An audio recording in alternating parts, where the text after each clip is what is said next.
आले, थोडस लक्षपूर्वक आहे आणि हा पण घेणार, दोघं पण घेणार आहेत. काही कोंबडी चट्ट्यापट्ट्याची अश्विनी माझी एका रप्पाडी कशा तेव्हा शेजारी ते तत्व आहे आणि देव करू आणि ते माझ्या शेवटापर्यंत जाऊ, कारण की काहीतरी आपल्याकडे एक गोष्ट अशी पाहिजे. मला वाटते की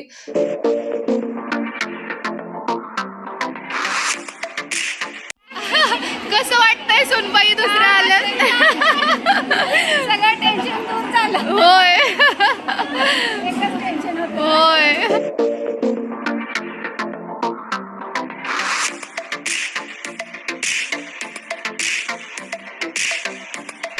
नमस्कार, आपल्या चॅनलवरच्या आणखी एका नवीन व्लॉग मध्ये मी वर्षा, मी श्री, तुम्हा सर्वांचं अगदी मनापासून स्वागत करतो. आणि आता जस्ट मी काहीच आवरलेलं नाहीये, फक्त आंघोळ करून घेतली. श्री फ्रेश झालाय आणि श्रीचे बाबा गेलेत ड्युटीला. येस, आणि आम्ही वाट बघतोय त्यांची. कशासाठी बरं?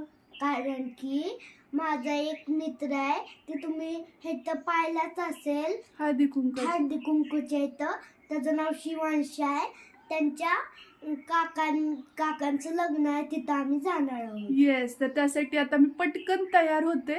श्रीचं बऱ्यापैकी आवरलंय. सगळ्यात अगोदर श्रीने आज तयार झालेला आहे, पण आता मला आवरायचंय आणि मी आवरेपर्यंत हे येऊन येत असं मला वाटतं. नाही तर परत ओरडणार की तू आणखी तयारच झाली नाहीस. हो की नाही? तर चला मग जास्त उशीर नको करायला. 12:15 लग्न आहे आणि आत्ता वाजलेत 11:30. तर खूप थोडा टाइम आहे. मी पटकन चेंज करून घेते आणि तयार होते. हा,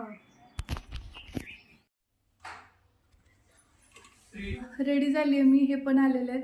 आता निघतोत आम्ही. ऑलरेडी उशीर झाला आम्हाला. सो एवढंच की अक्षता तरी सापडाव्यात. सो निघतोत लगेचच. चला, तर मग तुम्ही पण माझ्यासोबत येत आहे. Stay tune. चला, जायचं श्री? हो. बसा.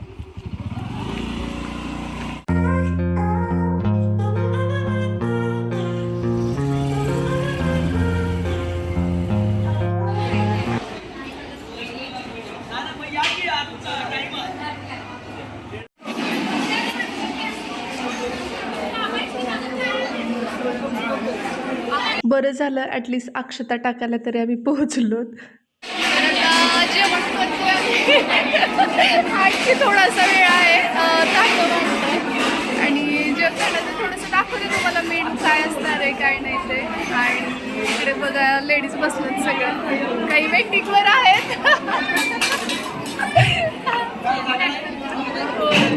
या इथे आता महिला मंडळाची पंगत बसलेली आहे. या अगोदर एक पुरुषांची पंगत जेवून उठली आहे आणि त्यानंतर ही दुसरी पंगत आहे.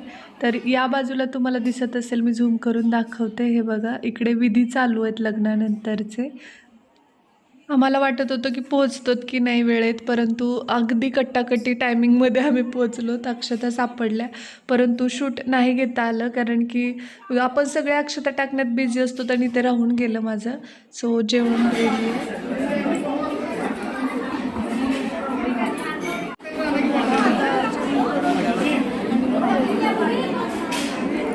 या बाजूला तुम्हाला दिसत असेल नवरा नवरीचं पाहुण्यारावळ्यांचं फोटोशूट चाललेलं आहे. त्यांची मित्रमंडळी वगैरे गर्दी करतात.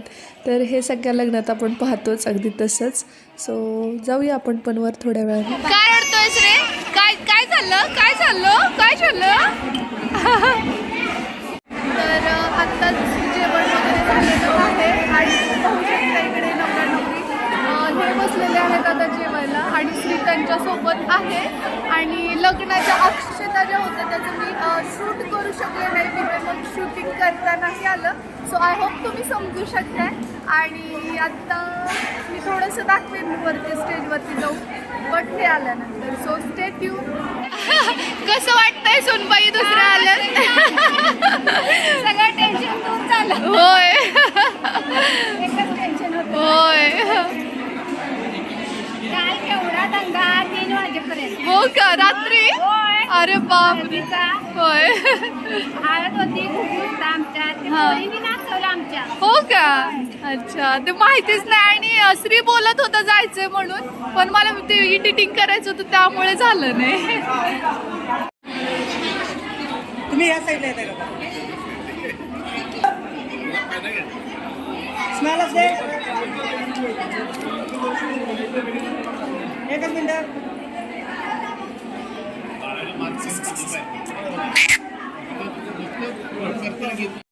एक मिनिट, दादा नाव घेणार आहेत, थोडंसं लक्षपूर्वक आहे. हा पण घेणार, दोघं पण घेणार आहेत, लग्न दोघांचं दोघांनी घ्यायचं. काही कोंबडी चट्ट्या पेटायची, अश्विनी माझी एका रप्पाडी. लक्षात ठेवा शेजारी.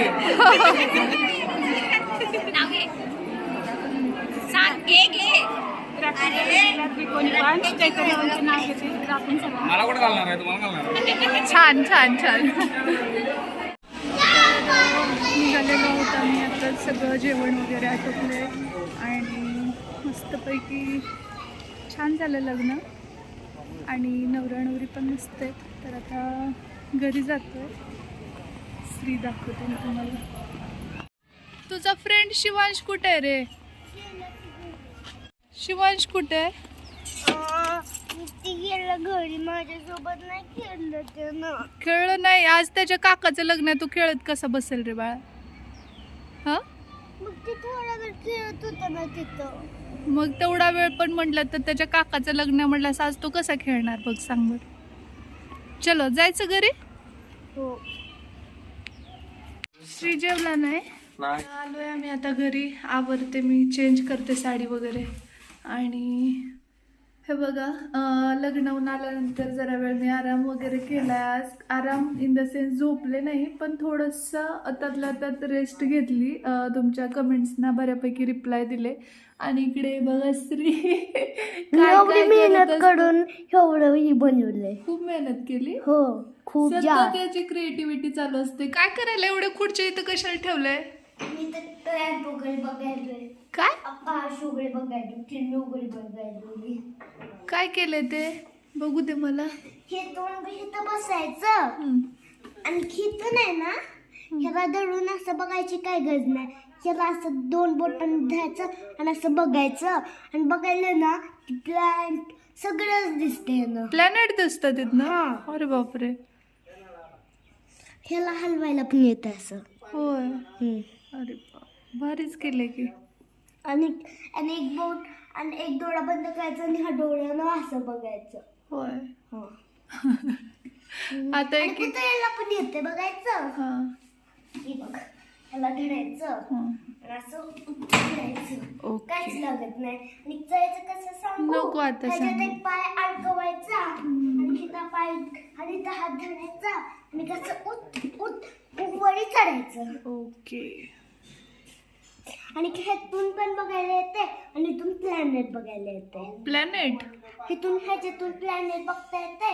व्हिडिओमध्ये तुम्ही पाहिलं असेल, मी उत्तम पाटील दादाचा आणि अजित दादांचा जो व्लॉग आहे तो शेअर केलेला आहे. आणि त्याच्यामध्ये ना श्रीने स्वामी समर्थांचं जे काही म्हणजे ते प्रकाश पडतो ना, भिवू नकोस मी तुझ्या पाठीशी असं, तर ते केलं होतं.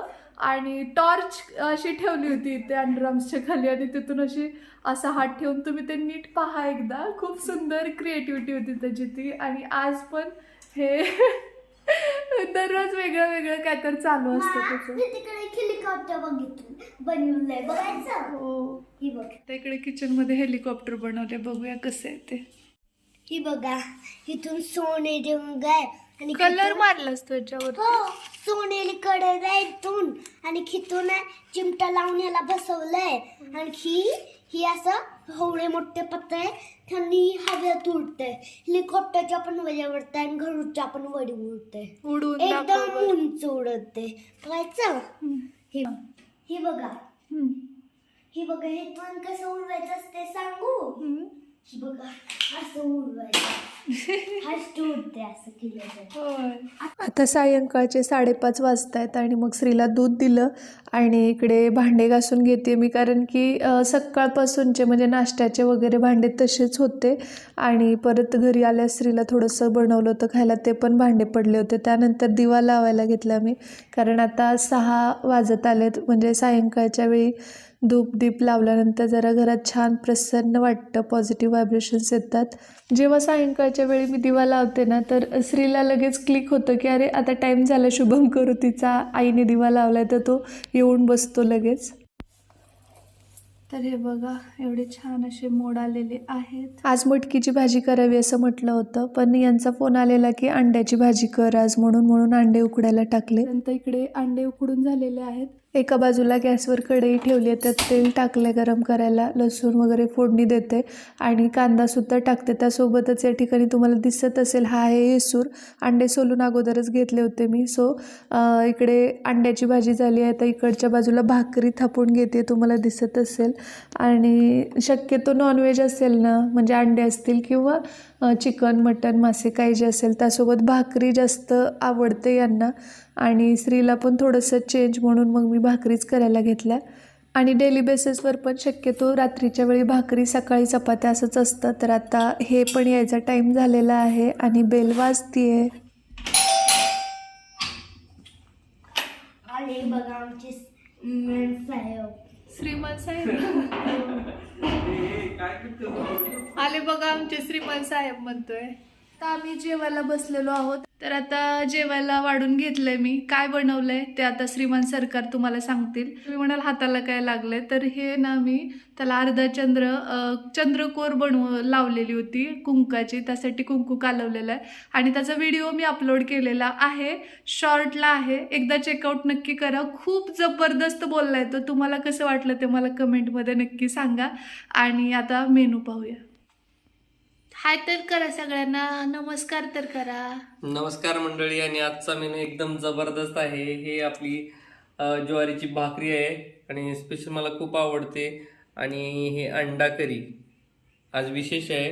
आणि त्यासोबत हा लिंबू आणि हा कांदा पण मला खूप आवडतो. त्यामुळे दररोजच्या जेवणामध्ये कांदा लिंबू आमच्या असतोच. आणि मला हा मेनू खूप आवडलेला आहे आणि मी कधी एकदा खातोय असं मला वाटतंय. त्यामुळं आता आनंद घेतो मी जेवणाचा. मस्त मेनू बनवला. थँक्यू वर्षा. चला तर मग आता जेवण करून घेतो आम्ही आणि भेटते मग मी तुम्हाला नंतर. जेवण वगैरे आवरलंय आमचं. तुम्ही म्हणाल की दूध कशाला ठेवतेस, तर स्त्रीसाठी हळदीचं दूध बनवते, कारण की त्यांनी काही अंड्याची भाजी खाल्लीच नाही. त्यामुळे साधंच जेवण, तो थोडंसंच जेवलाय, जास्त नाही, राईस फक्त खाल्लाय.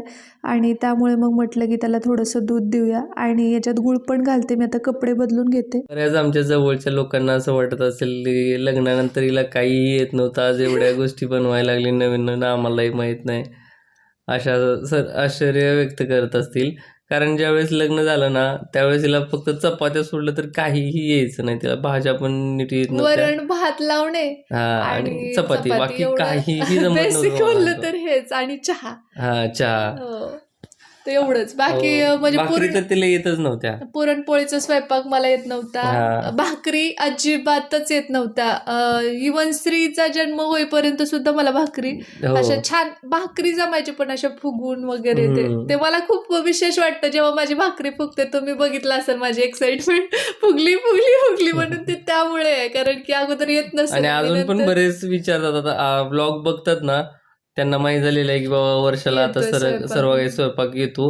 पण बऱ्याच माझ्या जवळच्या नातेवाईकांना असतील किंवा जवळच्या लोकांना असं वाटतं की हिला काही येत नाही, काय नाही स्वयंपाक वगैरे, अशी परिस्थिती होती. पण तिनं प्रयत्न करून सर्व गोष्टी शिकल्या. मला त्याच्यामध्ये खूप आनंद आहे. कसं असतं माहिती का, कुठलीच गोष्ट अशक्य नसते. मुळात अवघड असू शकते पण अशक्य नसते.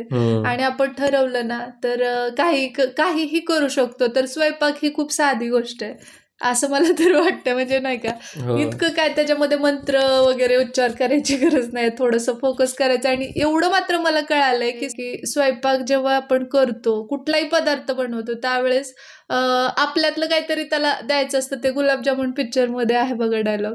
जेव्हा आपण आपल्यातलं काढून काहीतरी त्या पदार्थामध्ये घालतो तेव्हा त्याला जास्त रुची येते किंवा मग तो स्पेशल बनतो. तर मग मन लावून करते मी. माझं ते वैशिष्ट्य आहे की मला सहज असं म्हणजे ओबडधोबड किंवा टोटल पूर्ण करायचं म्हणून करायचं असं मी कधीच आयुष्यात काहीच करतच नाही. कुठलीच गोष्ट करत नाही मला ते येतच नाही. मी बऱ्याच वेळा म्हणतो जाऊ दे, स्किप कर, जाऊ दे, एवढं कशाला लोड करतीस, किंवा हे असं व्हिडिओसाठी सुद्धा म्हणतो असतो, एवढं लोड घेऊन एवढं 2-2, 3-3 वाजेपर्यंत का जागरण करतेस, असू दे थोडंसं, तसंच असू दे. नाही म्हणते ते एडिटिंग आपल्याला, आपले जे काही ब्लॉग बघणारे आहेत ना, व्ह्युअर्स आहेत ना, त्यांना व्यवस्थित कंटेंट गेला पाहिजे आणि ते व्यवस्थितच म्हणजे एडिट झाला पाहिजे. म्हणजे लोकांना हा. पाहावं असं आणि वाटलं विशेष पाहिजे. म्हणजे तो इतरांच्या फायद्याचा पण असावा की हम्म. त्यांच्या काहीतरी आयुष्यामध्ये प्रसन्नता यावी, पॉझिटिव्हिटी यावी किंवा काही शिकता यावं, हा काहीतरी त्याच्यामध्ये उद्देश असावा. ते तिचं मेन हेतू आहे त्याच्या पाठीमागे. असंच व्लॉग आणि करायचं म्हणून मी हा, नाही आणि करत. बिलकुल हे करत नाही, ऍडजस्टमेंट करत नाही. माझं ते तत्व आहे आणि देव करू आणि ते माझ्या शेवटापर्यंत जावो, कारण की काहीतरी आपल्याकडे एक गोष्ट अशी पाहिजे, मला वाटते की ती आपण कधीच म्हणजे कुठेच तिथं तडजोड केलेली नसावी, त्याच्यावर आपल्याला अभिमान वाटावा इतकं ते तुम्ही शेवटपर्यंत ते तसंच तत्व जपलं पाहिजे. जपलं पाहिजे. असं असेल ना तर जगताना सुद्धा एक आपली वेगळी छाप पडते, असं मला वाटतंय की नाही. म्हणजे इतर स्वतःला व्यक्तींवर कमीत असेल किंवा स्वतःला आपण जास्त कम्फर्टेबल फील फील करतो की बाबा लो वाटत नाही, किंवा करते मी प्रत्येक भरपूर गोष्टींमध्ये ऍडजस्टमेंट करते, पण जे चुकीचं आहे तिथे मला ऍडजस्टमेंट करता येत नाही. आणि तो कदाचित माझा एक चांगला स्वभाव आणि दुसरी बाजू बघितली तर लोक लांब जातात त्यामुळे आपल्यापासून, आहे की नाही. हे एक दुसरं त्याचं डिसएडव्हान्टेज पण आहे. पण मी आतापर्यंत तरी काही कॉम्प्रोमाइज या बाबतीत केलेलं नाही, की जे खरं आहे, जेन्युइन आहे, तेच इतरांपर्यंत आपण शेअर करायचं. करायचं. चांगली गोष्ट आहे, चांगला गुण आहे. त्यामुळं आमच्या आयुष्यामध्ये पण त्यामुळं बरेच इम्प्रूव्हमेंट झालेली आहे. हिच्या बऱ्याच चांगल्या गोष्टी, सवयी आणि तत्वामुळे मला बराच फायदा झालेला आहे बघा, वैयक्तिक. तुमच्यामुळे मला थँक्स टू यू की तुमच्यामुळे मला यांच्या मनातल्या ह्या गोष्टी सुद्धा समजतात.